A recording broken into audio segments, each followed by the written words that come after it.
이제 성도님들과 함께 또 요나서의 말씀을 들고 은혜를 나누기를 원한데요. 함께 오늘의 말씀을 통하여 하나님의 신실하심을 또 경험하는 복된 시간이 되기를 소망합니다. 시편 130편 9편 7절에서 10절은 이러한 말씀이 있습니다. 제가 읽어드리겠습니다. 내가 주의 영을 떠나 어디로 가며 주의 앞에서 어디로 피하리까? 내가 하늘에 올라갈지라도 거기 계시며 수월에 내 자리를 펼지라도 거기 계시니이다. 내가 새벽 날개를 치며 바다 끝에 가서 거주할지라도 거기서도 주의 손이 나를 인도하시며 주의 오른손이 나를 붙드시리이다. 아멘. 사람이 하나님께서 지으신 창조 세계 안에서 하나님을 피하여 숨을 곳이 있겠습니까? 이 질문에 대한 해답을 시편의 시인은 위와 같이 고백합니다.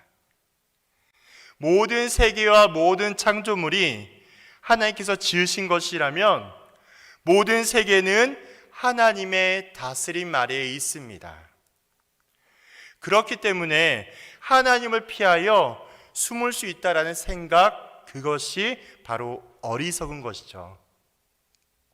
이렇게 요나서의 1장의 이야기는 방금 지금 우리가 읽은 시편의 이야기처럼 생생한 내용을 전해주고 있는 드라마와 같습니다. 요나가 하나님을 피하여 바다 끝으로 가려고 했지만 하나님은 그곳에도 계셨고 오히려 요나가 피하기 위하여 선택한 장소, 바다와 도구, 배를 다스리고 계십니다. 하나님은 만물을 다스리시는 통치자이십니다.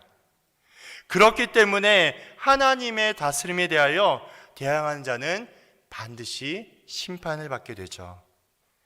요나서의 1장은 하나님의 명령을 거부한 요나와 함께 우주 만물을 어떻게 다스리고 있는지, 또 하나님의 다스림을 거부하는 자에 대하여 하나님께서는 어떻게 하시는지를 잘 설명해 주고 있는 성경입니다.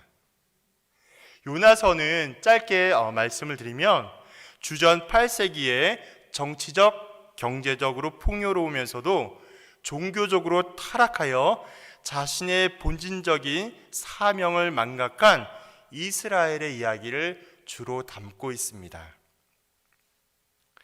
선지자 요나의 모습은 마치 하나님께 불순종하고 있는 이스라엘의 모습을 보여주고 있으며 그 의미를 더하고 있죠.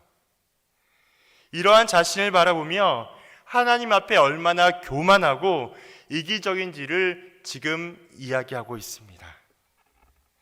하나님 말씀, 하나님의 명령에 불순종한 죄가 얼마나 큰지를 말해주고 있습니다. 사실 오늘 설교를 준비하면서요, 제가 이렇게 가슴에 품었던 포인트는 요게 아니었어요. 요 내용은 우리 성도님들이 또 목사님들과 많은 또 설교를 통하여 들었을 법한 이야기고요. 저는 오늘 성도님들과 조금 다른 방향으로 요나를 함께 나누고 묵상하고 싶습니다. 선지자 요나는요, 분명히 하나님의 말씀, 하나님의 명령에 불순종하였습니다. 불순종한 원인을 꼽으라면 교만, 자만, 자기중심적인 판단으로 인하여서 하나님의 명령을 어긴 것이 맞습니다. 이것은 누구나 부정할 수 없는 죄입니다. 그런데 요나서를 읽고 요나서의 구절을 자꾸 묵상하고 요나를 자꾸 묵상하다가 보니까 한 가지 생각과 마음으로 모아지게 된 것이죠. 정말 요나는요, 하나님의 명령을 듣고도 아무 생각 없이, 아니면 지극히 개인적인 자신의 생각에 따라 하나님의 명령을 거절했을까요? 지금 제가 드리는 말씀은 하나님의 명령에 불순종한 요나의 행동에 대하여 감싼다라든지, 아니면 그의 행동, 즉 불순종한 요나가 정당하게 행동하고 있다라고 말씀을 드리는 것이 아닙니다.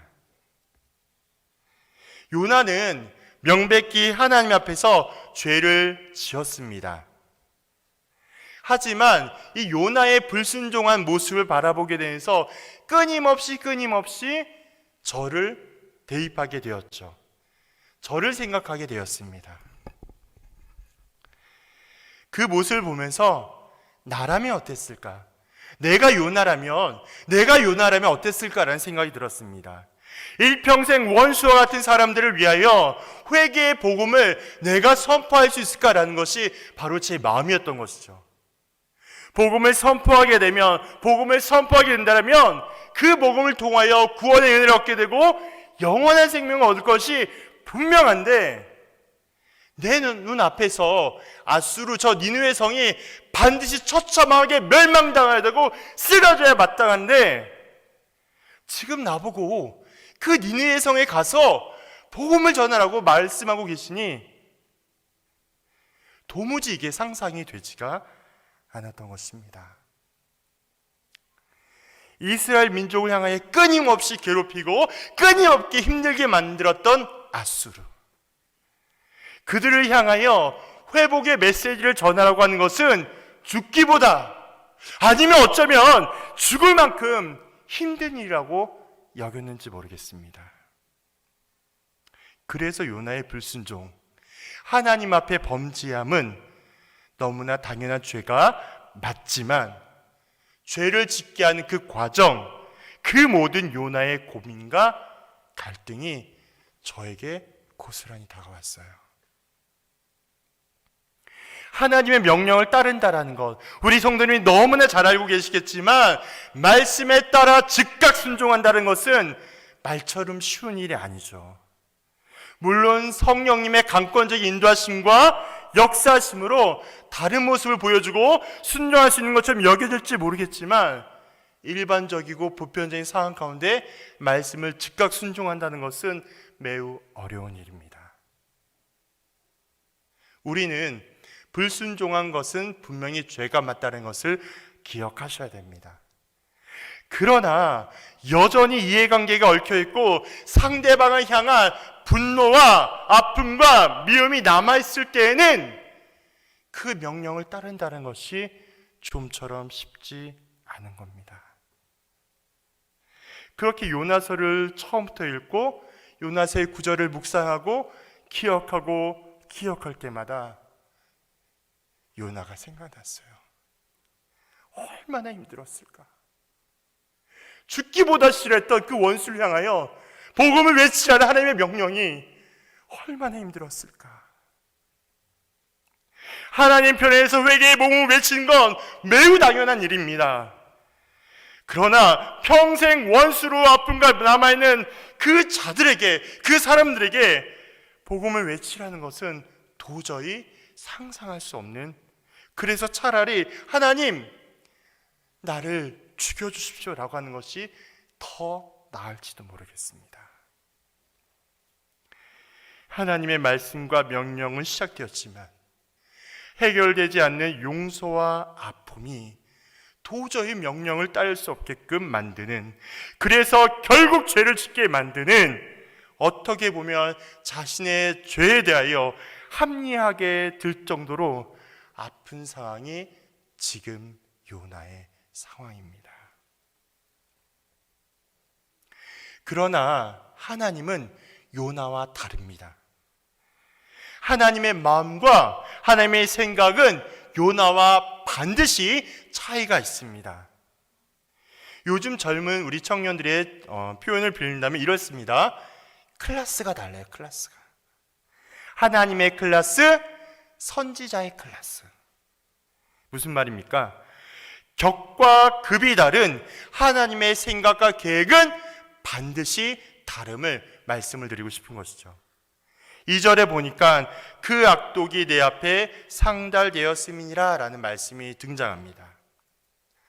이것은 요나와 다른 하나님의 생각, 뜻, 판단을 의미하고 있는 이야기입니다. 바로 회개의 복음을 선포하라고 하게 하시는, 복음을 외치게 하시는 하나님의 중심의 이유가 거기에 있음을 발견하게 되는 것이죠.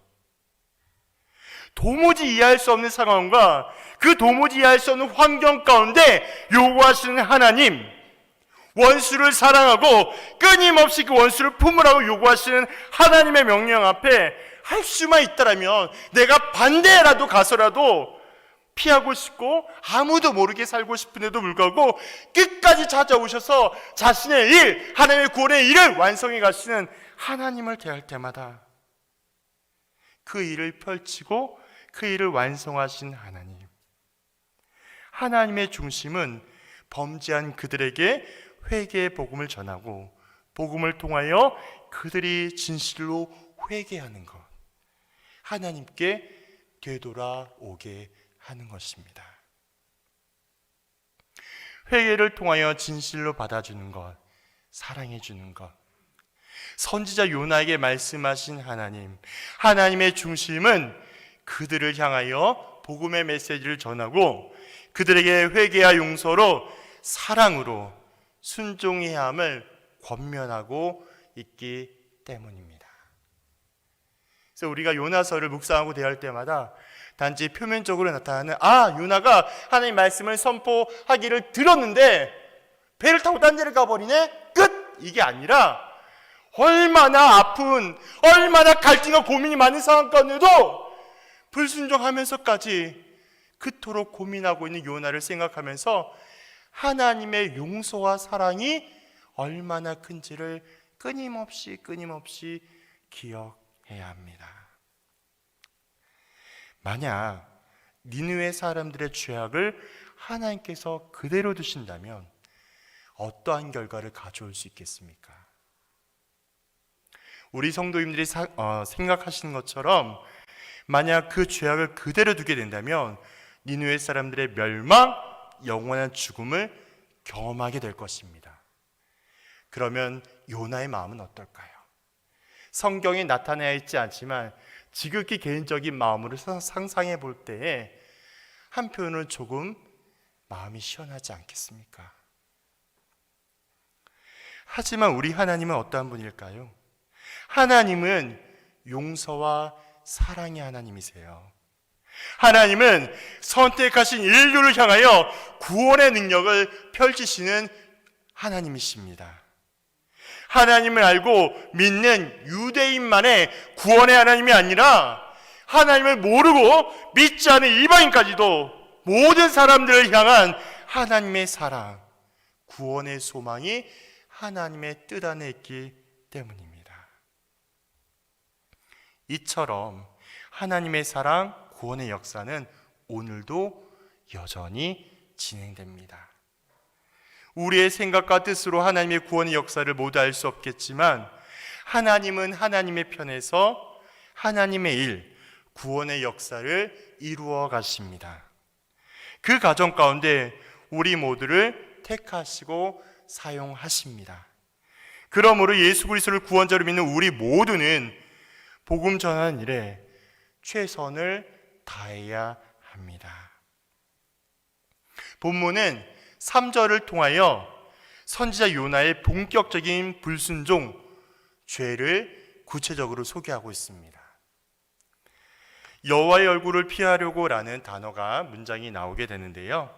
오늘의 또 제목이기도 합니다만 이 구절을 가지고 어떠한 학자들은 하나님께서 어디에 계시든지 하나님께서 어디에 계시든지 이 편재하다, 편재성에 대하여서 부인하여 이스라엘 땅만 벗어나게 된다면 하나님의 다스림에서 벗어날 수도 있다라는 주장을 하는 경우도 있습니다.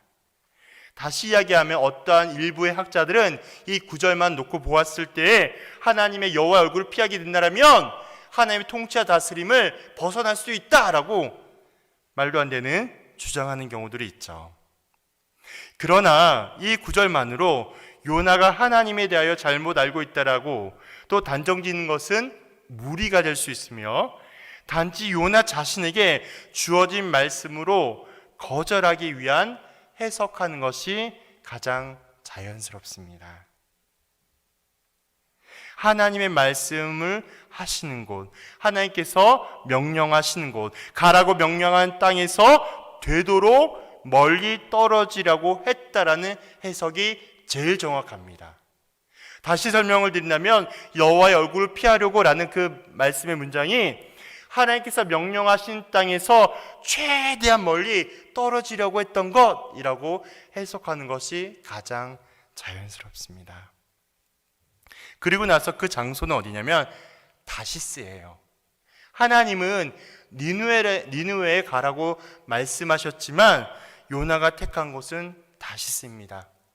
제가 지도를 준비를 못 해봤지만 이스라엘 기준으로 봤을 때 약간 북쪽에 있는 데가 바로 하나님께서 말씀하신 니느웨예요. 가라고 명령하신. 그런데 다시스는 어디 쪽이냐면 저 반대 서쪽에 의미하고 있습니다.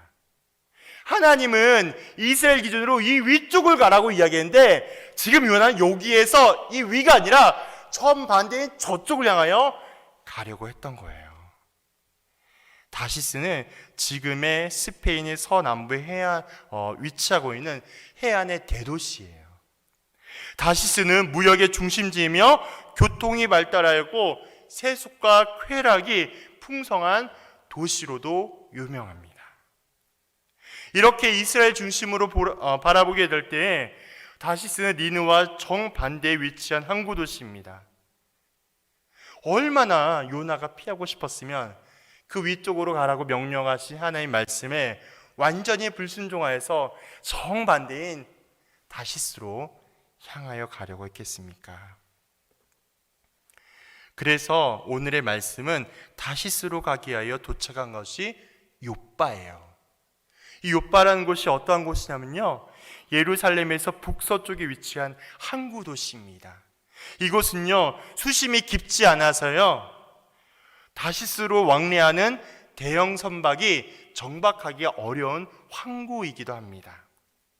또 당시 욥바에는요 다시스까지 그 배의 길이가 너무 거리가 멀어가지고요 왕래하는 배가 많지가 않았어요. 수심도 낮은 데다가 왕래하는 배도 별로 없어요. 그런 데가 바로 욥바였어요. 그런데 성경에 보니까 때마침 다시스로 가는 배를 만나게 되는 장면이 등장합니다. 매우 어려운 상황이었지만 공교롭게도 그러한 상황이 연출이 되죠.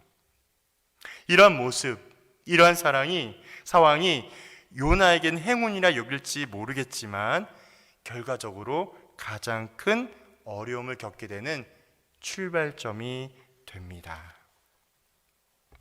이제 요나의 입장에서는요 더 이상 머뭇거릴 이유가 없어요. 생각해 보세요. 자기가 생각했던 하나님의 말씀을 거부하기 위하여 다시스로 가려고 욥바까지 왔는데 배가 있어요. 드물게 운행하는 배가 있는 거예요. 갈등할 필요가 없죠. 어떻게 해야 될까요? 가면 되는 거예요. 죽기보다 싫은 하나님의 명령을 따르지도 않은 분명한 방법이 자기에게 생긴 거예요. 내가 저 배에 타기만 하면 난 다시스에 가서 난 니네도 안 가도 돼 라고 하는 분명한 방법이 생긴 거예요. 저 배에 오르기만 한다면 하나님을 분명히 피할 수 있을 거라 상상하며 자신의 발을 내딛게 됩니다. 그것이 바로 배에 올랐더라라는 성경의 말씀이에요. 여기에서 쓰이는 올랐더라라는 히브리의 언어는 야라드라고 하면서 그 의미는 무엇인가 탔다 혹은 무엇인가 오르다라는 의미가 아니라 내려갔다라는 의미로 사용되는 단어입니다. 무슨 말씀이겠습니까? 결국 배에 올랐다라는 말은 하나님의 말씀을 거절한 불순종한 요나의 이동을 의미하고 있습니다. 요나는 욥바의 항구로, 그리고 배로, 배 밑층으로, 바닷속으로, 그리고 마침내 물고기 뱃속까지 이어지는 모습을 나중에 우리는 발견할 수 있게 되죠. 이런 모습이 계속하여 아래로 내려갑니다. 하나님의 뜻을 거절한 자, 하나님의 말씀에 불순종한 자가 깊은 음부까지 내려가는 모습을 상상하게 돼요. 그 말씀이 요나서 2장 2절에 있어요. 읽어드릴게요. 이르되 내가 받는 고난으로 말미암아 여호와께 불러 아랬더니 주께서 내게 대답하셨고 내가 스올의 뱃속에서 부르짖었더니 주께서 내 음성을 들으셨나이다. 아멘. 하지만 점점점 깊은 곳으로 요나를 보내면서도 하나님은요, 그의 생명, 요나의 생명을 보존시켜 주시고 하나님의 뜻을 깨우쳐 돌이키기를 원하세요. 이런 하나님의 모습, 이런 하나님의 마음이 어떠했겠습니까? 요나가 뭐한 사람이에요? 요나는 선지자예요. 선지자는 뭐한 사람일까요? 하나님의 말씀을 백성에게 전하는 자입니다. 그러한 선지자의 마음과 모습을 바라보는 아버지 하나님의 마음이 어떠했겠습니까? 하나님은 분명히 모든 것을 주관할 수 있는 분이시고 하나님의 공의의 기준을 반드시 불순종한 것은 그 행위로도 심판할 수도 있는데, 요나서를 묵상하다 보면은 징벌과 심판의 하나님보다는 인내와 사랑, 은혜의 하나님으로 깨달아집니다.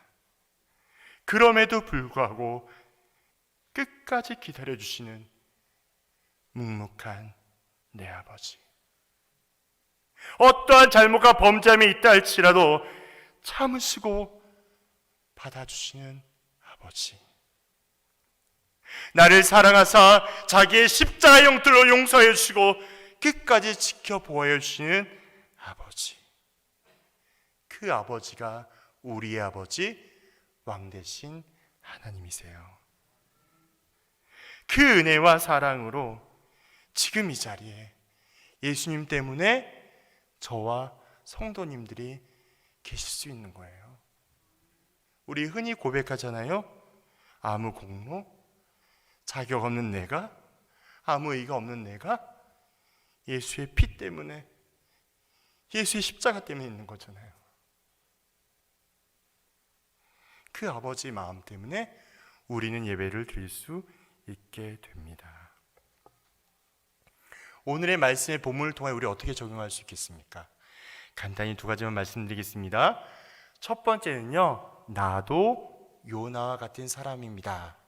나도 요나와 같은 사람입니다 라고 인정해야 합니다. 무슨 말씀이겠습니까? 요나의 가장 큰 죄가 뭘까요? 제가 처음에 말씀드렸던 것처럼 요나의 입장에서, 요나의 상황에서 갈등하고 고민한 건 어쩌면 매우 당연할 수도 있어요. 제가 요나였다면 요나보다 더 심했을지도 몰라요. 하나님을 더 원망하거나 하나님을 저주할지도 몰라요. 그러나 요나의 모습은 어땠습니까? 요나는 수없이 고민과 갈등을 많이 하면서 결국 말씀에 거절하고 하나님을 피하고 도망하려고 했던 사람입니다. 이러한 요나의 모습, 요나의 모습만일까요? 요나의 모습을 통하여 우리의 모습을 비춰보기를 부탁드립니다. 하나님의 말씀으로 나를 비춰보면 어떠하겠습니까? 하나님의 말씀으로 나를 비추게 되면 오직 죄밖에 드러나지 않습니다. 좀처럼 지어지지 않는 욕심과 만족, 그리고 인정받음과 높임, 가장 악랄하고 교만한 죄인으로 나를 만들고 있기 때문에 말씀으로 자꾸 나를 비춰보면 죄밖에 안 보여요. 죄송합니다. 누구를 말할 것 없이 저를 보면 그래요. 겉으로 보기에 되게 그럴듯해 보여요. 성경도 많이 하는 것 같고요, 신앙생활도 많이 잘하는 것 같고요, 새벽에 너무 잘하고요, 묵상을 너무 많이 해요. 종교의 1등 같아요. 하나님이 모른다 하시면 어떡할까요? 아무도 모르는 은밀하고 추악하고 더러운 죄가 내 안에 가득하고 내 안에 시궁자 같은 냄새가 가득한데 하나님만 아시니 죄를 어떻게 하면 좋을까요? 하나님의 말씀으로 나를 비추면 죄밖에 안 보여요. 그 나는 예수가 필요해요. 난 예수가 너무 필요해요. 이 자리가 얼마나 두렵고 떨리는지 몰라요.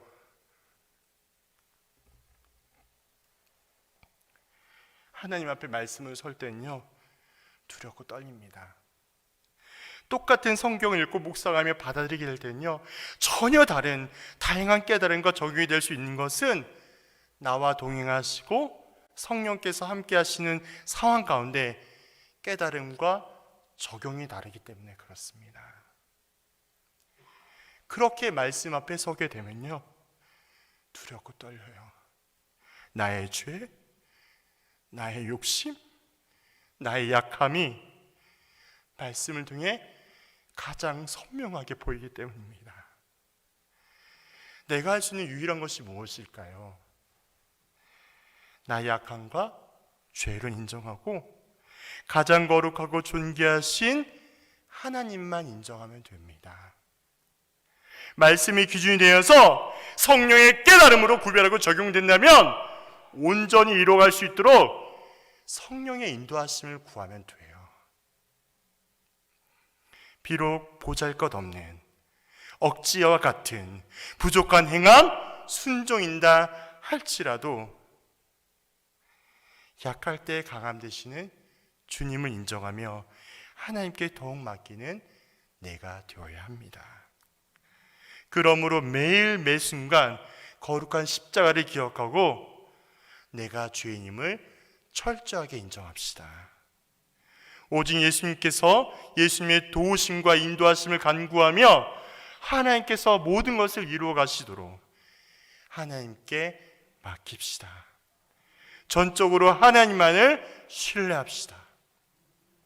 예수님 없이 아무 소망과 아무 의미 없는 나를 예수님으로 인하여 산 소망과 기쁨이 되신 삼위일체 우리 하나님께 경배와 찬양을 드립니다.